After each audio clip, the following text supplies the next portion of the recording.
After I lost my dad, I try to remember what fragrances he was wearing, even if I don't remember the names of what he was wearing. So I was just 6 years old, and I try to feel and remember him by the scent.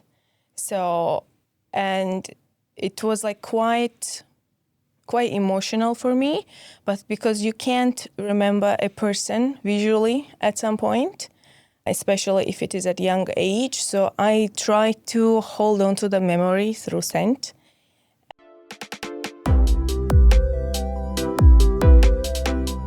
Hello, everyone, and welcome back to another episode of the Icon Edit. Today's guest is Emma Hamsa, founder of the fragrance house Emma Hamsa, a brand built around light, memory, quiet emotion, and a more intimate approach to scent.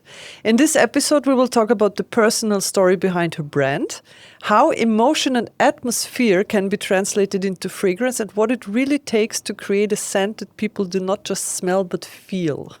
We also get into making of the first light collection, the idea of skin-centric perfumery, and what it means to build a niche fragrance house in the UAE. This is a conversation about scent, identity, memory, and the invisible ways we express ourselves. Emma, thank you so much for being here. Thank you. Thank you for inviting me. Tell me, what is the origin story of Emma Hamsa, and which emotions, memories, or places have shaped the brand from the beginning? So Emma Hamsa fragrance brand, I built it out of emotion, feeling, and I try to make it skin-centric perfume. So my relationship with fragrance starts quite early in my life when I was just a little kid.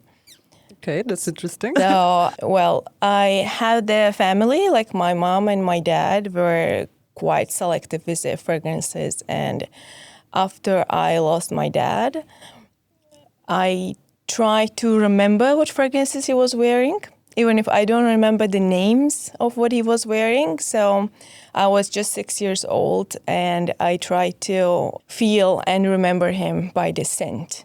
So, and it was like quite emotional for me, but because you can't remember a person visually at some point, especially if it is at young age. So I try to hold on to the memory through scent. And then my mom also was very selective with her perfumes, and we were not allowed to use them. So we could only smell it when she was going out or she was wearing it.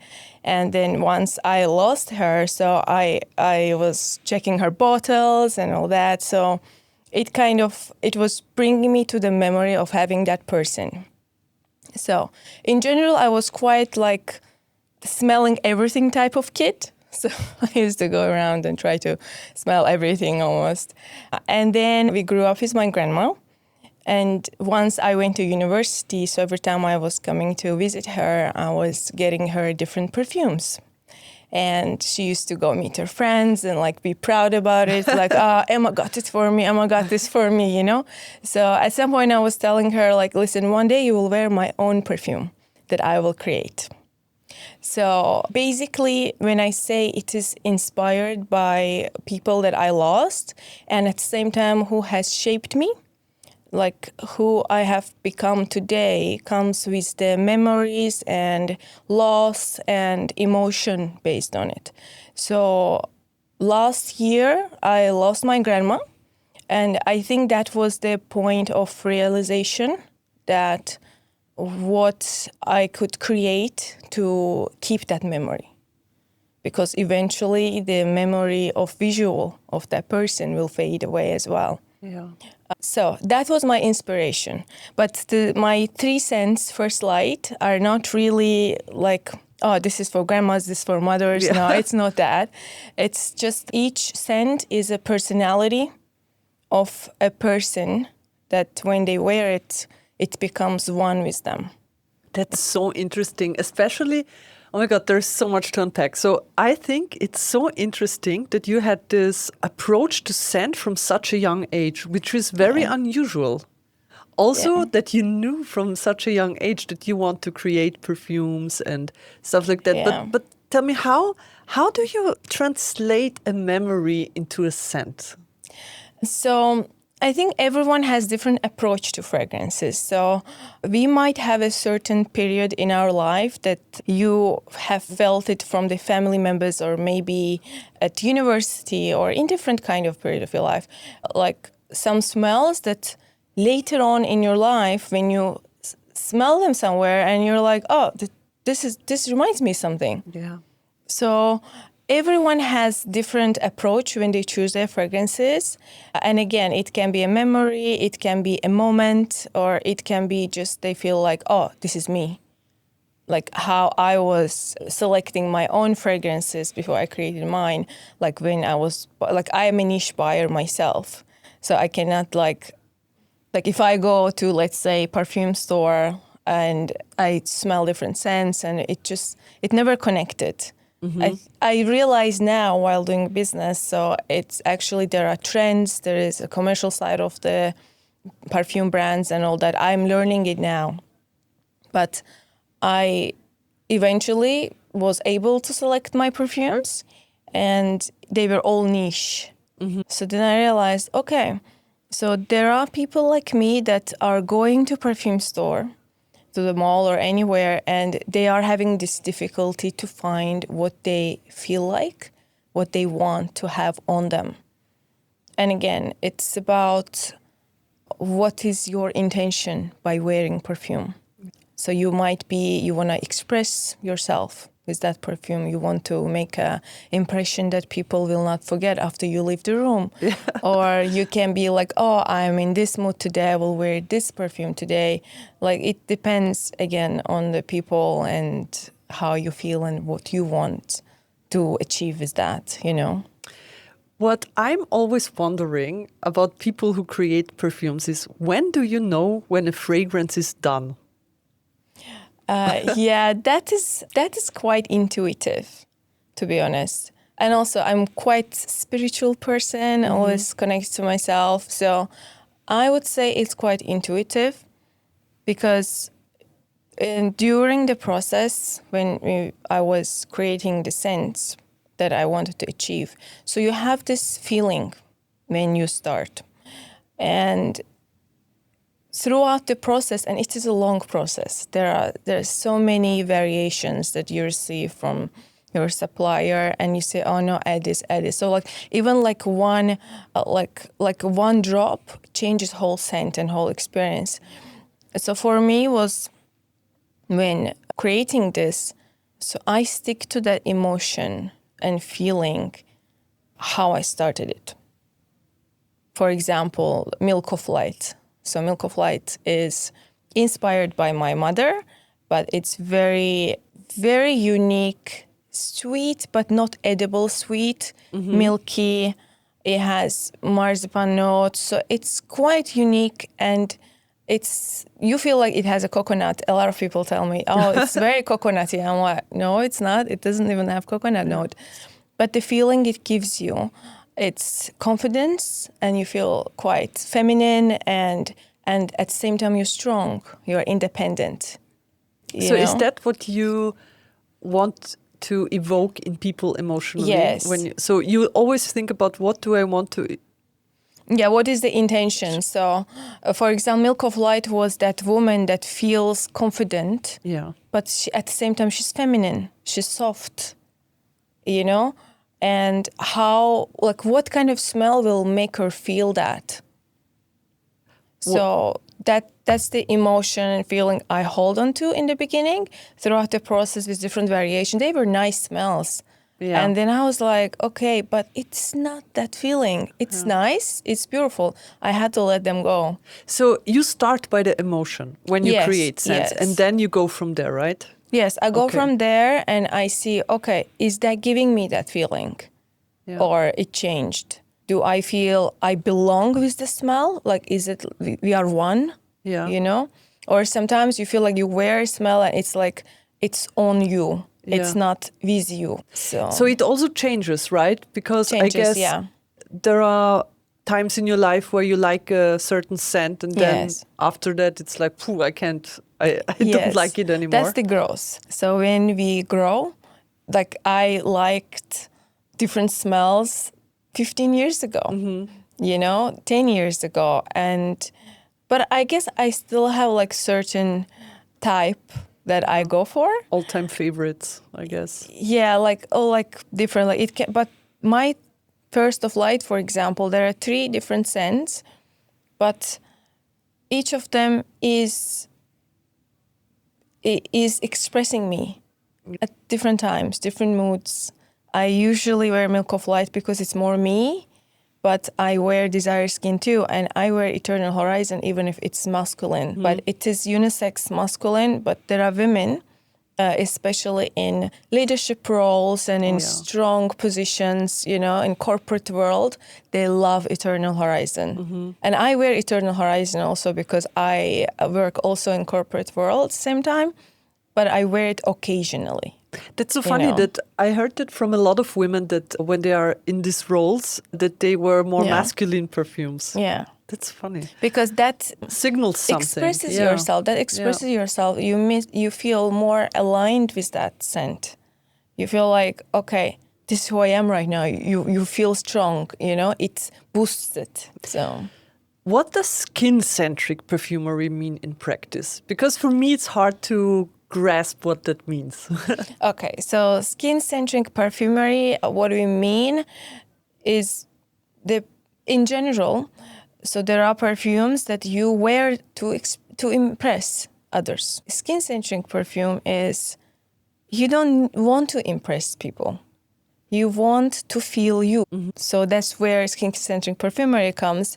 It's like you need to, like you don't have to like spray it all over yourself. You can spray here and here, and throughout the day you will smell it and you'll be like, oh, I feel gorgeous. Has this also to do with the fact that every perfume smells differently on every person? Yes. So each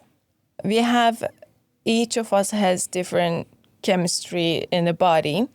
So one fragrance can smell different in each skin after a while.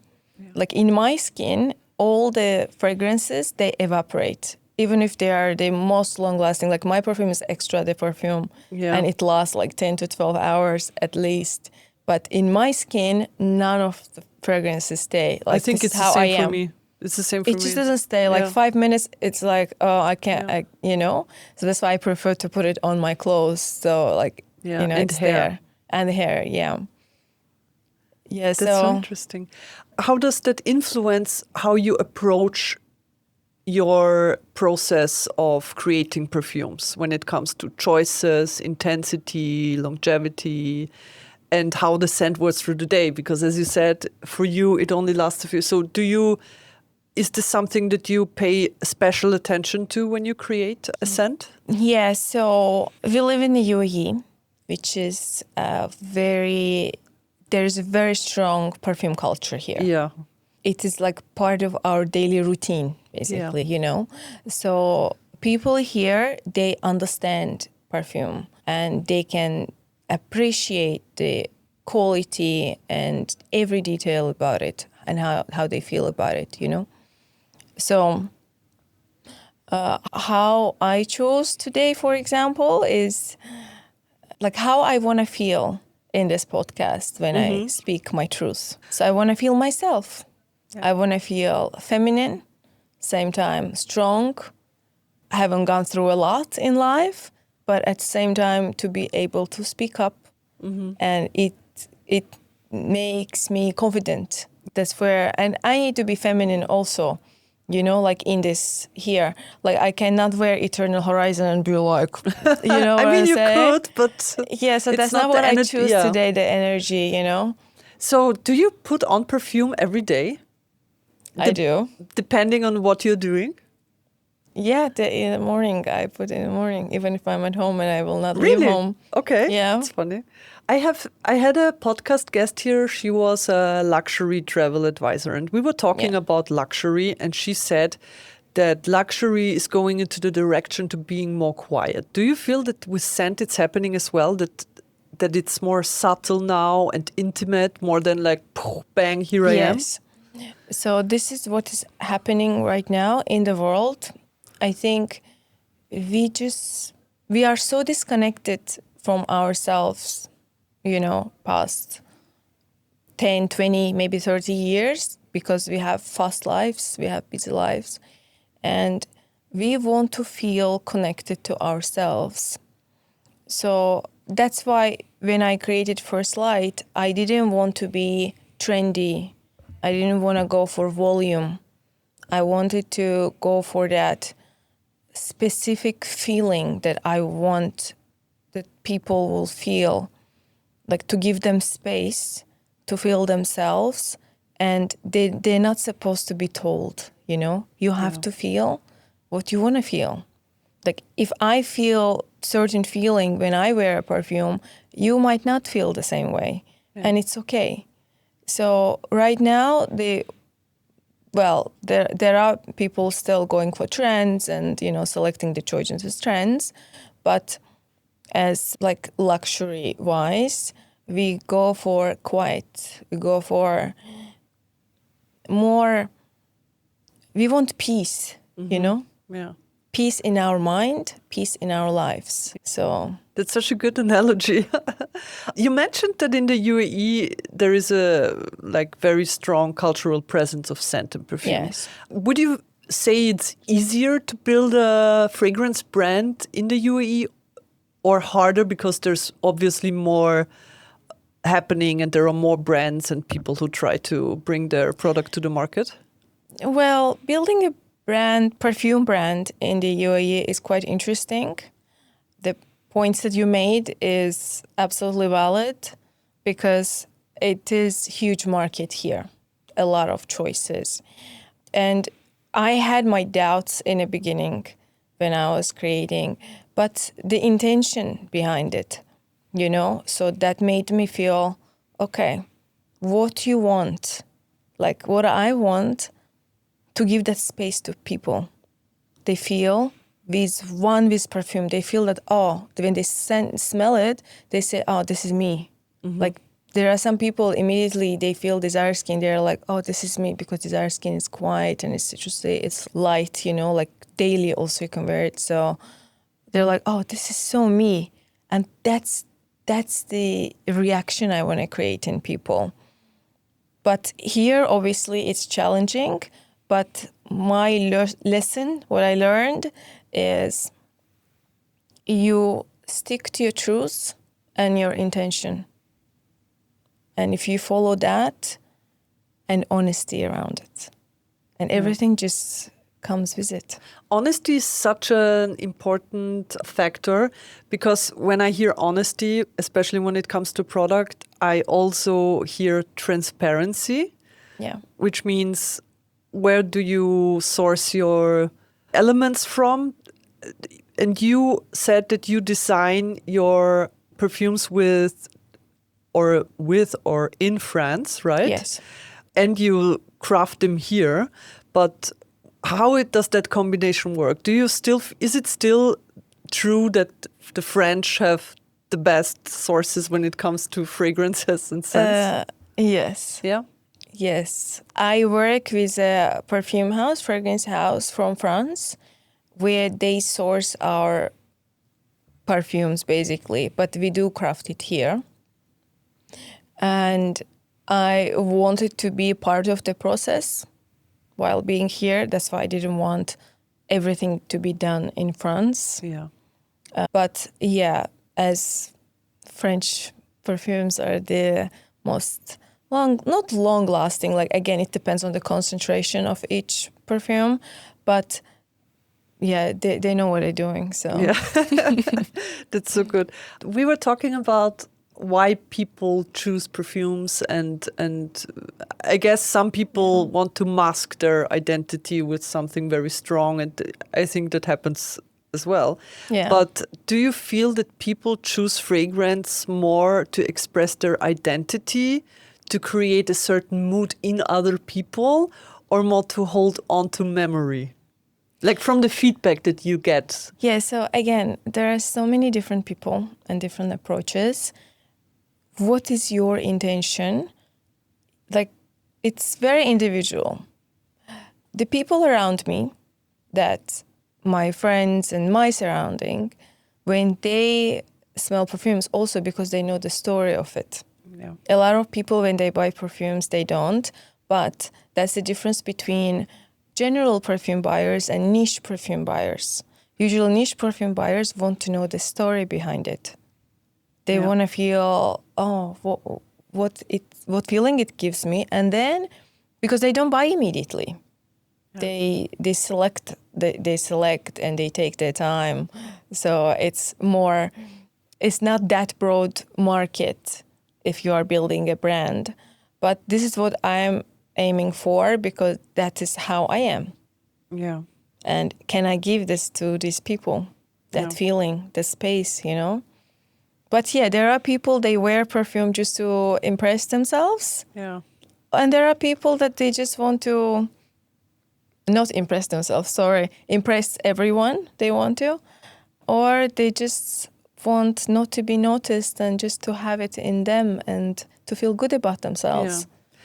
When we talk about niche buyers who don't buy immediately, would you say, because you always hear that, when you buy a perfume, doesn't matter like if it's a niche perfume or a normal one, you have to try it and then smell it after some time again, and then again and again, and then you know that if you like it or not. This is yours. Is this something that you do and also practice, or have you ever bought a perfume like instantly? Yes, I did. Yeah. Like I immediately connected to it at that moment. And then next day I wore it and I was like, oh. So you regretted it. Yeah. But again, that's me. There are perfumes that I bought and I wear them for years. I just love them, So it depends. Yeah. But yes, so when you spray perfume, either on your skin or on your clothes, so on skin, it mixes with your chemistry and it changes, because you might have a sweeter end smell, and some people might have citrusy. Like, it's different, I have tested in different people when I was actually testing my fragrances, and it was like all of them like different. And I'm like, okay, is this gonna be like this? Is this what I want? But you can't do anything about it because everyone has different body and chemistry, So in general, when you spray perfume on your skin or on your clothes, first there is the top notes you feel. You might fall in love with top note, but that will not be your end feeling. And after 1 minute or 2, maybe 3, middle note, I would say earlier. Middle note is earlier, 1 minute. After 3 minutes, you have your end base note, where you will feel during the day your base note. Okay. So you would give it at least 3 minutes. Yeah. Okay, but then that's not that bad, because I have heard like hours. You have to wear a perfume for hours to know. No, okay. 3 minutes and you have your base note and you know that this is the one you're going to feel throughout the day. Yeah. What is coming for you next? What is Emma Hamsa fragrance next steps? We're already working on a second collection. I'm working on Essence. It doesn't have the story as I have my First Light, because First Light, who I am, what shaped me and everything. The second one is also a little bit spiritual, and there will be 5 fragrances in there. So right now we're working on it. Hopefully by the end of this year, we can launch that one. That sounds very interesting. Yeah. Okay. Takes time too. One last advice or question for you. What would you tell someone who wants to get a little bit into niche perfume?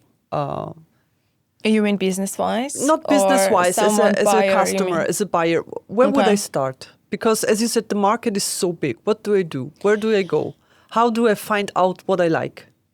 Okay, so usually niche perfumes are not available in every store, and especially in huge perfume stores. So niche brands right now, and in general, they're mostly available online and in specific perfume boutiques. Okay. Like niche perfume houses. And if you want to try, you need to go there and then see like I'm trying like that to go to perfume houses, niche perfume houses, and then trying, okay, like, you know, because they are only there, they're not in big stores. Yeah. They're not really achievable. That's why And I it's guess they niche. usually have people working there that can help you a little bit They more, know, right? yeah, they know, because they know every note. And if they get an idea of your personality, they can tell you which one you like. That's so good. Yeah. Okay. Yeah. Emma, thank you so much. This was very lovely. And it shows that fragrance can be so much more than just a beauty product, because it's about memory and your identity and atmosphere. I will link all of your resources in the show notes so people can check out what you do. And also your Instagram account, obviously, which I really like. It's Thank very you. nice. Thanks. If you enjoyed this conversation, make sure to subscribe, follow me, follow Emma. Share this episode with someone who likes perfume or fragrance. And as always, you can find more episode clips and behind the scenes in the show notes and on Instagram. Thank you for listening. Thank you for being here. I really enjoyed this conversation, and I'll see you in the next episode. Thank you. Thank you so much. Okay, so it was easier than I... Yeah.